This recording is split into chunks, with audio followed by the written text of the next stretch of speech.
आज समझेंगे formation of aluminium chloride. तो एक आयनिक कंपाउंड है, इसमें है एक एल्यूमिनियम तो लिख दो एक एल्यूमिनियम, और है 3 क्लोराइड तो लिख दो यहाँ पर 1 और 2 और एक तीसरा क्लोराइड। ठीक है, एल्यूमिनियम का इलेक्ट्रॉनिक कॉन्फिगरेशन होता है 2, 8 और 3।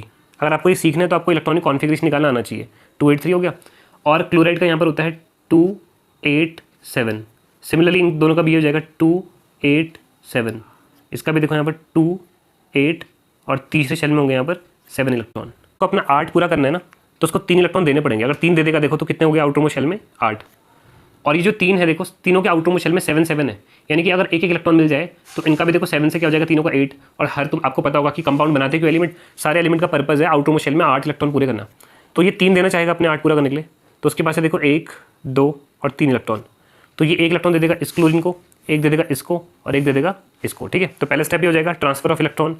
अब सेकंड स्टेप में यहाँ पर देखो क्या हो जाएगा, सेकंड स्टेप में Al ने 3 इलेक्ट्रॉन दे दिए, तो इस पे आ जाएगा यहाँ पर, इसका इलेक्ट्रॉनिक कॉन्फिगरेशन हो जाएगा 2, 8। 3 इलेक्ट्रॉन चले गए तो 3 हटा दो, तो देखो इसका 8 पूरा हो गया।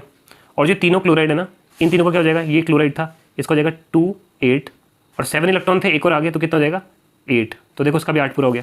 दूसरा क्लोराइड है उसका भी सेम हो जाएगा 2, 8, 8 और थर्ड का भी सेम यही 2, 8 और आखिरी शेल में भी क्या हो जाएगा 8। तो इनके भी 8 पूरे हो गए। अब क्योंकि यहाँ पर इस एल्यूमिनियम ने इलेक्ट्रॉन दिए हैं तो इलेक्ट्रॉन देने पाता है पॉजिटिव चार्ज +3, और इन्होंने इलेक्ट्रॉन लिए हैं एक एक इलेक्ट्रॉन लेने वाले पाता है नेगेटिव, तो -1, -1 तीनों पर आ जाएगा माइनस। ठीक है, अब लास्ट थर्ड और लास्ट स्टेप क्या होगा, इस पर पॉजिटिव है इस पर नेगेटिव है, ऑपोजिट चार्ज एक दूसरे को अट्रैक्ट करते हैं, तो एक एल्यूमिनियम और यहाँ पर 3 क्लोराइड कंबाइन हो जाएंगे तो हमारा बन जाएगा AlCl3। तो 3 स्टेप होते हैं, एक में ट्रांसफर ऑफ इलेक्ट्रॉन, एक में चार्ज दिखा देना और लास्ट स्टेप में इनको कंबाइन कर देना।